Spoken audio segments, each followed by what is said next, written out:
السلام عليكم، ازيكم يا حبايبي؟ عاملين ايه؟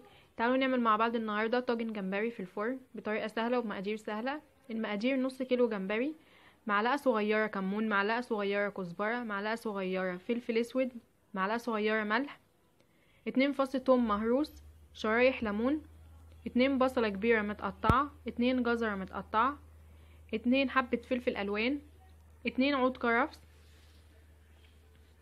اول حاجه بنجيب طبق او بوله بنحط فيها معلقه كبيره صلصه،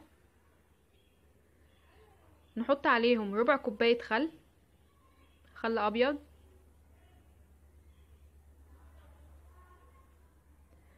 هنحط عليهم ربع كوبايه زيت،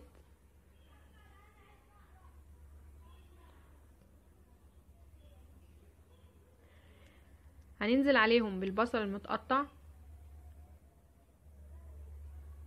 والجزر. قطعيهم بالطريقه اللي تعجبك، عايزه تقطعيهم شرايح، عايزه تقطعيهم حلقات، زي ما انت عايزه. هننزل عليهم بالفلفل الالوان متقطع، 2 عود الكرفس، 2 فص ثوم مهروس مع قرن فلفل اخضر مفرومين مع بعض. هننزل عليهم بالتوابل اللي هي عبارة عن ملح، كزبرة ناشفة، كمون، فلفل اسود. هنقلب كل المكونات دي مع بعض.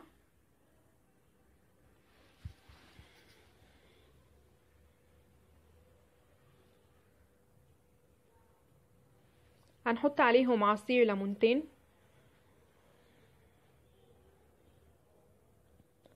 بعد ما حطينا عليهم عصير الليمونتين هنقلبهم كويس مع بعض.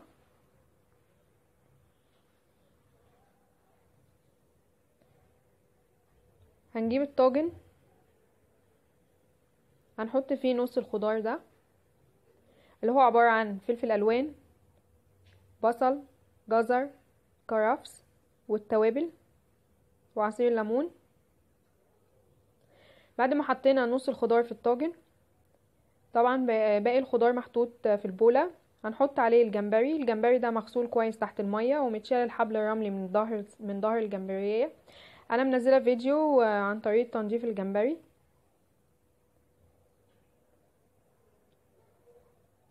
هنقلب الجمبري مع بقيه الخضار بالشكل ده.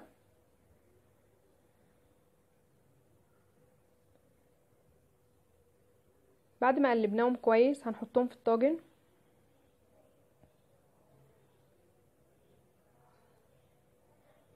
هنحاول نرص الجمبري علشان يبقى شكل الطاجن معانا حلو.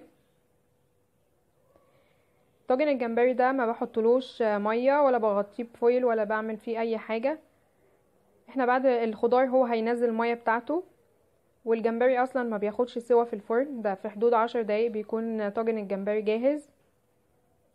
ما تزوديش عن 10 دقايق لان عشان الجمبري ما يشدش معاكي. بعد ما رصينا الجمبري كده في الطاجن هنحط عليه شرايح ليمون،